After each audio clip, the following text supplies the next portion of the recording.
Why many graduate students become a part of millions of unemployed people? But how they become jobless? Most of job seekers, when they apply for jobs, why didn't they receive any response from the employer?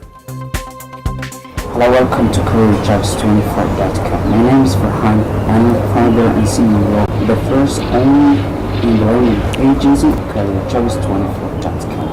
Today we invited one of the employers to understand what the employer is looking for you as a job seeker when you apply for a job. Mohammed Isman is the owner of Somaliland Electronics. Mohammed employed different people, so I will ask different questions to learn more about lack of response from the employer when you apply for a job.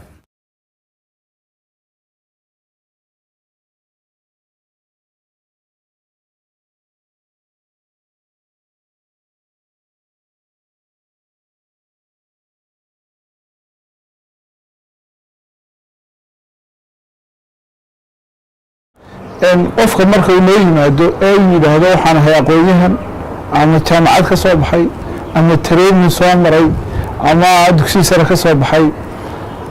waxaan eegnaa aqoonta heerku ka gaarsiisan yahay kadib waxaan wax ka weydiinaa in uu soo maray wax business ah oo ku saabsan shaqada aan doonayno haddii uusan soo marin uu yahay qof aan businesskan waxba ka garanaynin waxaan wax ka weydiinaa in hore wax shaqo u soo maray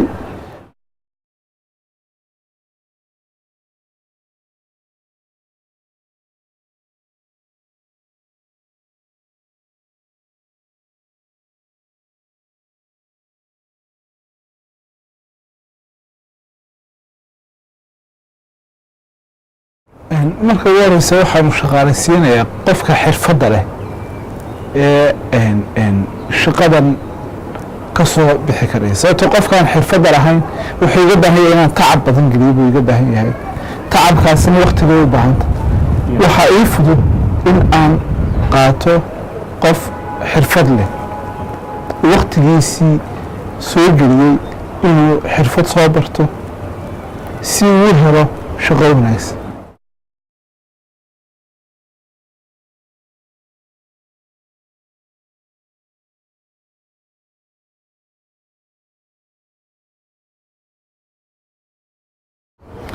qofka booska ku habboon haddaad keento waxa weeye businesskaaga hoos u dhac baa ku imanaya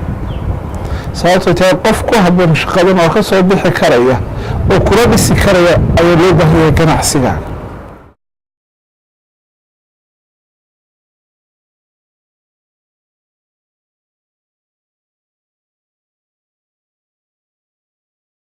waxa ugu weyn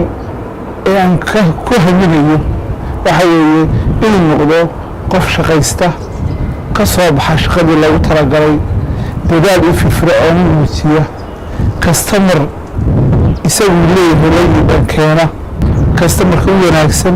soo dhaweyn wanaagsan leh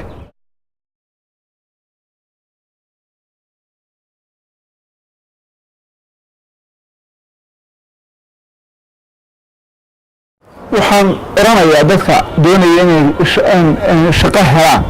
isku day sidaad ku heli lahayd shaqo meelaha xirfadaha lagu barto ka waa inuu tagaa hadduu aqoonyahan yahay jaamacad ka soo baxay waa inuu raadiyaa meel uu teenashid ahaan si bilaasha filintii hore kula shaqeeyo oo meheradaha uu galgalaa uu yidhaahda waa bilaash baan kula shaqeynaya si aan xirfaddan u barto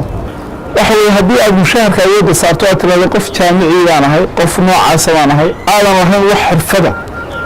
way adag tahay in aad hesho shaqo salarigeedu wanaagsan isku day inaad hoos ka soo bilowdo adigoo aqoontaa leh aad shaqooyinka hoose qiimahooduna jaban yahay aad soo qabato haddii shaqooyinka aad mar soo guda gasho waxaad jaanis u helaysaa markiiba inaad xirfad wanaagsan ka faa'iido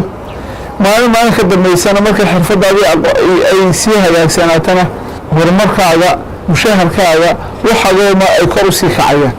aad baad u mahadsantahay